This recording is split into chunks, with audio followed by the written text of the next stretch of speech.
Hello guys, welcome back to the channel. My name is Jacob, a passionate farmer about poultry keeping.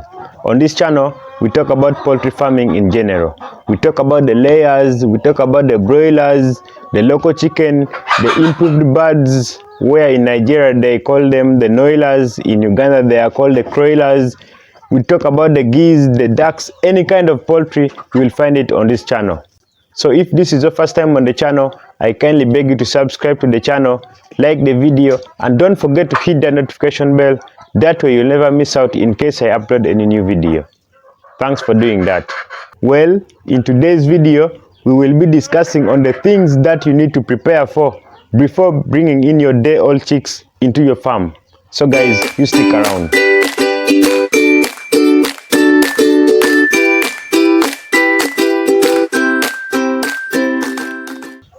Number one is that make sure that the house where you want to bring in your day-old chicks is really clean.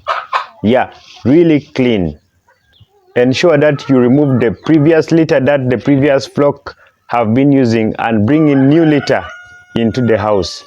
This is because we don't want any kind of disease from the previous flock to transfer to our new birds. That's why we have to change the litter before bringing in the day-old chicks to our farm.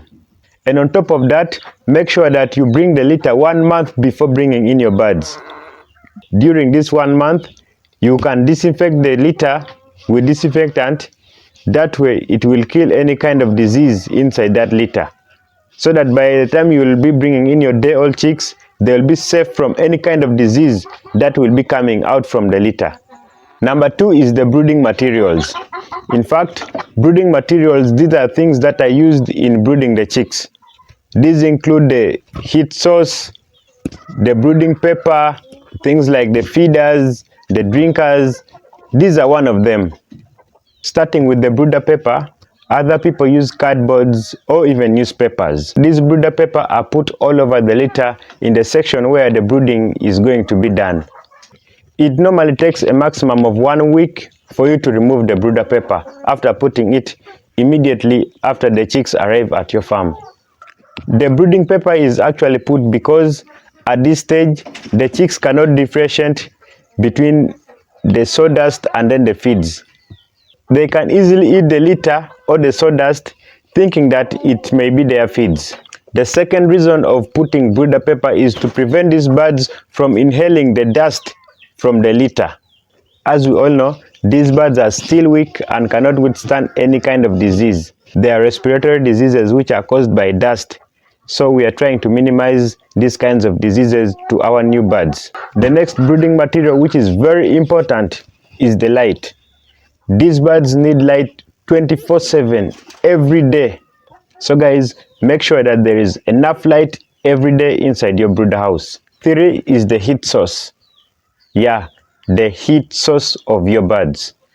Just like we see from these local birds when they hatch their eggs into chicks, the hen, which is their mother, covers the chicks with its feathers when the temperature is very cold. This is because their body is still weak, and more importantly, their feathers are still small and cannot give them enough warmth. So the same applies to the commercial birds.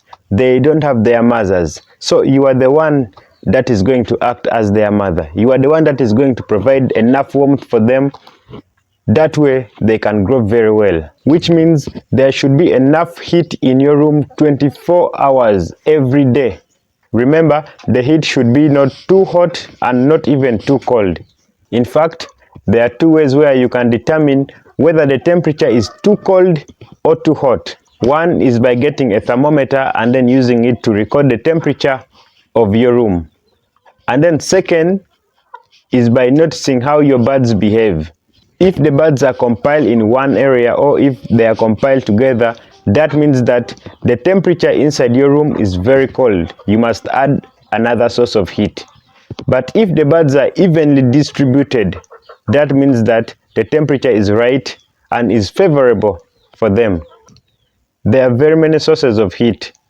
Others use coal, which is charcoal. Others use electricity. Others even use gas. But to me, I think coal or charcoal is at least a little bit more cheap compared to other types of heat. So you can go for the charcoal. The next brooding material is the feeders and then the drinkers. There are very many types of drinkers and feeders in the market. We have the chick drinkers, the adult drinkers, all are there in the market. So at this stage, I suggest you get the chick drinkers, because if you are to get the adult drinkers when you are doing brooding, the adult drinkers are big, where even chicks can fall in and drown, and if they drown, they will die. So we are trying to make our birds grow comfortably. So you must get the chick drinkers, the little one, and then use them in your farm.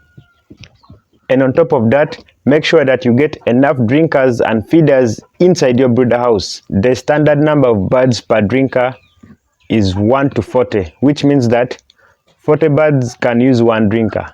But we don't want our birds to be competing with the water, so we must distribute as many drinkers and feeders as possible so that it can ease the access of feeds and then water to these birds. 4 is the feeds, poultry feeds.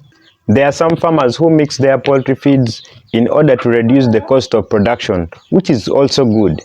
But when it comes to day-old chicks, I suggest you should not mix your own poultry feeds. Let us buy the commercial feeds for the first few weeks when these birds are brought on the farm. Because at this stage, these birds are so weak, there are some nutrients put in small quantities in these feeds. But if you are to mix your poultry feeds, you may not have these nutrients in your feeds. So that can also affect the growth of your birds. That's why I say that we must use the commercial feeds, because the commercial feeds has all nutrients needed inside them. We should give it to them for the first few weeks, and if they grow up, we can now shift to our mixed feeds. The reason why I'm saying this is because the type of feeds that are given to poultry birds are all different depending on the age and then the size of a bird. Like for instance, the feeds that are given to birds or the layer birds at week 10 is different from the feeds that are given to birds, the layer birds, at week 1. The nutrients that are in the feeds that are given for birds at week 1 is different from the nutrients that are in the feeds that are given to birds at week 10.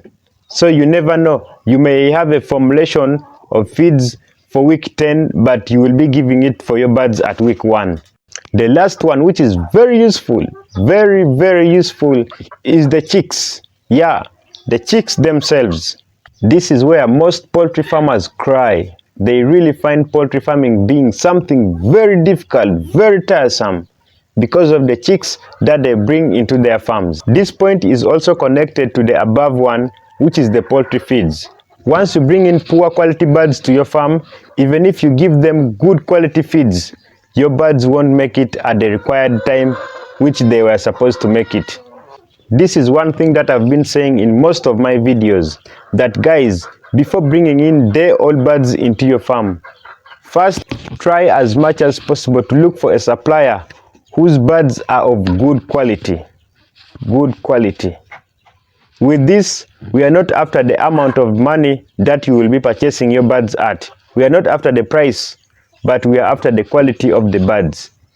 You can buy a bird at, let me say, $1, but if it is of good quality, it is better than a bird which you will buy at $0.5 of poor quality. So let's not look at the money. Let's look at the quality of the birds that we are bringing in our farms. If you bring poor quality birds, you are the one who will suffer the most at the end.